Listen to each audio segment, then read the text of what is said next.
Punden, karya Lentera Langit. Untuk mengurangi biaya hidupnya, setiap sore Johar memancing di pinggiran sungai. Biasanya dia mendapatkan 3-5 ekor ikan mujair ataupun lele yang sudah lebih dari cukup untuk makanannya dan sang istri. Bahkan bisa tersisa untuk sarapan esok harinya. Istrinya yang pintar memasak itu dapat mengolah ikan-ikan tersebut dengan berbagai macam bumbu hingga tidak membosankan.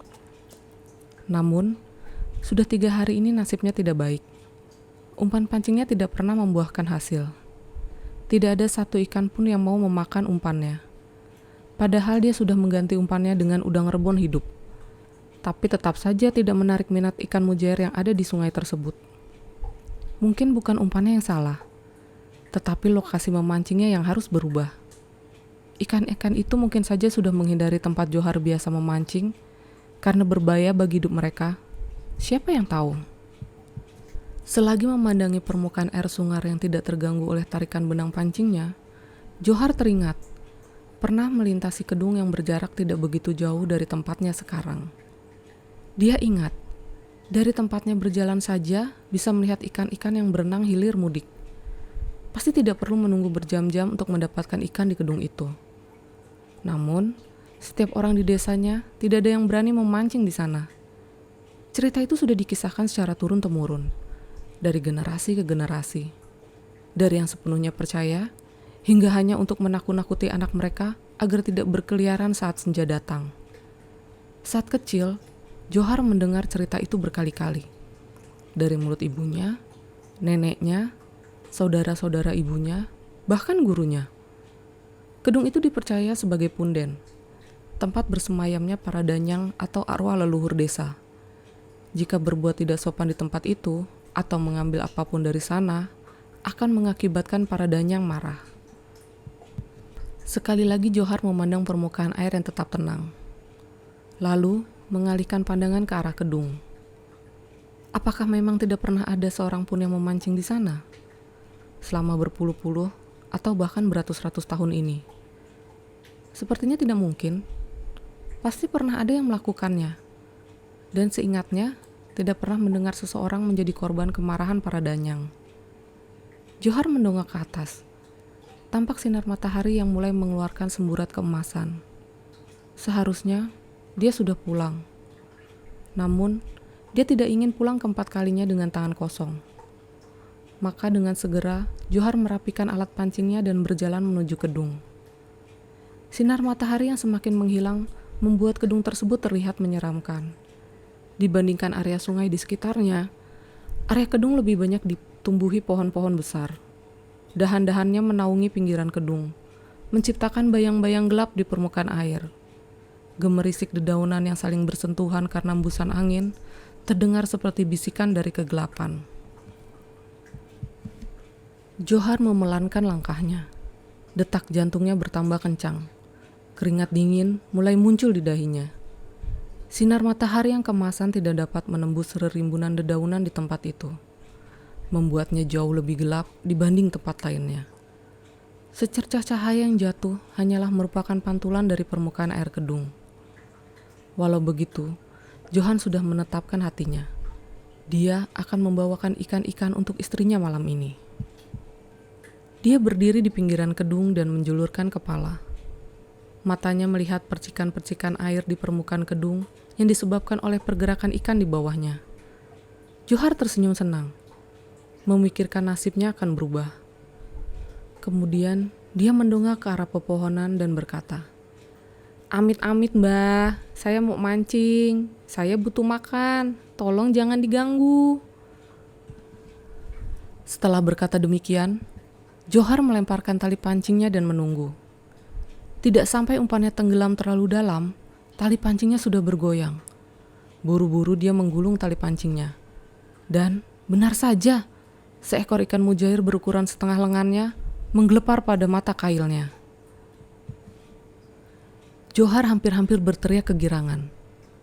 Jika tidak ingat di mana dia berada. Setelah menaruh hasil tangkapan yang pertama ke dalam keranjang, dia kembali melemparkan tali pancingnya. Kali ini, dia mendapatkan ikan yang lebih besar. Begitu terus, tanpa jeda lama. Hanya dalam jangka waktu kurang dari 15 menit, sudah ada 5 ekor ikan mujair berukuran besar dalam keranjangnya. Dirasa cukup, dia akhirnya merapikan alat pancingnya dan pulang dengan sebuah senyum lebar di wajah.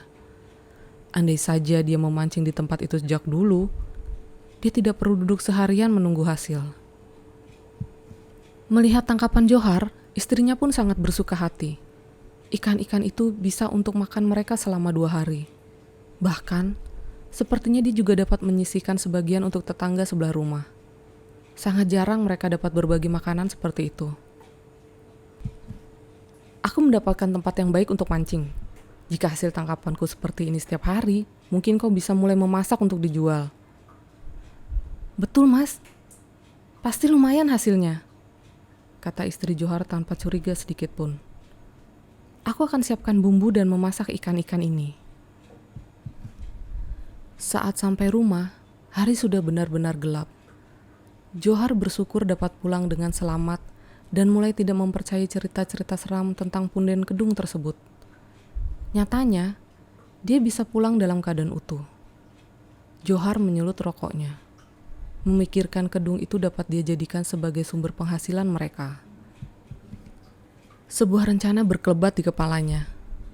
Mungkin dia bisa menyebarkan cerita yang lebih menyeramkan tentang kisah punden tersebut, hingga orang-orang semakin enggan mendekati tempat itu. Hingga pada akhirnya, dia dapat memiliki ikan-ikan itu sendiri.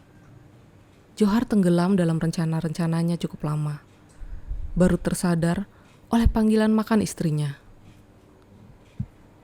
Melamunnya serius sekali, Mas. Istrinya terkekeh, seraya menyodorkan sepiring nasi untuk Johar. Aku memikirkan nasib baik.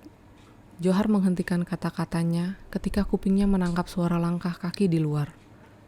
Kau menunggu seseorang? Istrinya menggeleng. Johar memiringkan kepalanya, menunggu langkah itu mendekat dan berhenti di depan pintu rumahnya. Namun, langkah itu hanya mendekat dan seperti berbelok di sudut rumah mereka. Kemudian menjauh, lalu menghilang. Untuk kemudian muncul lagi dari sisi rumah yang berbeda. Dan terdengar mendekat lagi. Johar menunggu. Tetapi, langkah itu hanya melewati depan rumahnya. Jaraknya begitu dekat, seperti hanya di balik tembok. Sekali lagi, langkah itu tidak berhenti. Tetapi, kembali memutari rumahnya. Johar menyibakkan tirai jendela dan memandang keluar. Tidak ada siapapun. Benar, kau tidak menunggu tamu? Tanyanya sekali lagi. Tidak, Mas. Johar menunggu dengan penasaran, hingga langkah itu kembali terdengar dan melewatinya. Tetapi, dia tetap tidak melihat siapapun. Kau tunggu di sini, katanya gusar. Aku akan lihat siapa yang sedang main-main. Mengganggu saja. Mungkin hanya anak-anak. Sejenak Johar masuk ke dalam kamar dan mengambil senter. Kemudian keluar rumah. Udara dingin langsung menerpa wajahnya saat membuka pintu, membuat tubuhnya menggigil. Buru-buru dia menutup pintu kembali agar udara dingin tidak masuk. Suara langkah itu kini terdengar berada di belakang rumahnya. Johar segera menghampiri dengan lampu senter menyala. Siapa di sana? Hardiknya. Langkah kaki itu tiba-tiba berhenti, tepat di pojok belakang rumahnya. Johar mengarahkan cahaya senternya ke sana. Sekilas, dia melihat warna kuning berkelebat melintas. Johar terkesiap, tidak yakin apa yang telah dilihatnya. Dengan gemetar, dia menurunkan cahaya senternya. Di sana, hanya berjarak 3 meter dari tempatnya berdiri, seekor ular belang hitam dengan garis kuning bergelung tenang. Ular itu sebesar paha pria dewasa. Matanya menatap Johar tajam dengan lidah yang menjulur-njulur. Tulang-tulang di sekujur tubuh Johar seperti meleleh. Dia terpuruk ke tanah. Senternya terjatuh.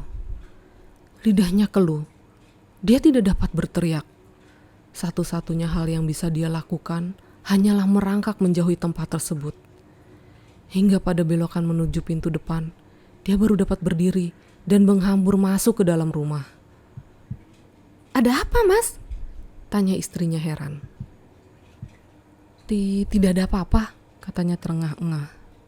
Keringat sudah membanjiri wajah dan kaosnya. Teruskan makanmu," lanjutnya berusaha menutupi apa yang terjadi. Istrinya baru saja ingin mengucapkan sesuatu, ketika tiba-tiba semua pintu dan jendela di rumah mereka terbuka. Di luar, suara angin menderu-deru seperti akan datang badai. "Ada apa ini?" teriak istrinya berusaha mengalahkan suara angin. "Aku akan menutup pintu belakang," kata Johar segera. Dia begitu ketakutan dengan pikiran ular besar yang tadi dia lihat akan masuk ke rumahnya. Dia berlari secepatnya untuk menutup pintu belakang dan bernafas lega saat tidak melihat makhluk melata tersebut di dalam rumahnya. Lalu, semua kembali hening. Namun, suasana hening itu semakin membuat Johar ketakutan. Keheningan ini begitu mencekam, membungkam semua udara dalam ruangan itu. Dia tidak dapat bergerak. Nafasnya begitu berat. Dia seperti menunggu sesuatu yang lebih buruk akan terjadi sebentar lagi.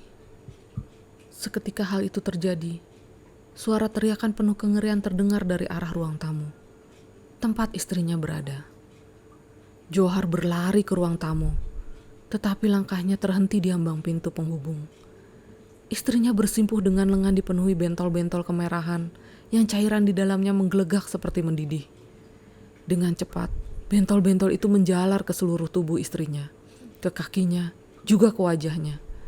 Istrinya berteriak-teriak kesakitan sambil menggaruki bentol-bentolnya dengan agresif. Johar hanya mematung di tempatnya, memandang ngeri ke arah istrinya. Garukan-garukan tangan istrinya mengakibatkan bentol-bentol itu pecah dan melelehkan cairan nanah berbau amis. Satu persatu, bentol itu pecah menciptakan bopeng basah bernanah. Wajah istrinya tidak lagi dapat dikenali. Tubuhnya menggelepar-gelepar di lantai dalam usahanya mengurangi rasa sakit. Lalu, tubuh itu terdiam. Istrinya telah mati dengan mata melotot penuh penderitaan.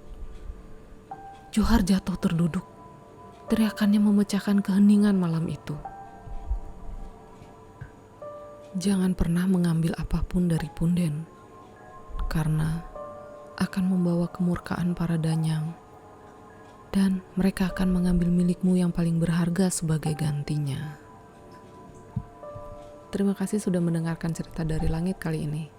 Jangan lupa untuk follow, subscribe, agar kamu gak ketinggalan cerita-cerita lainnya.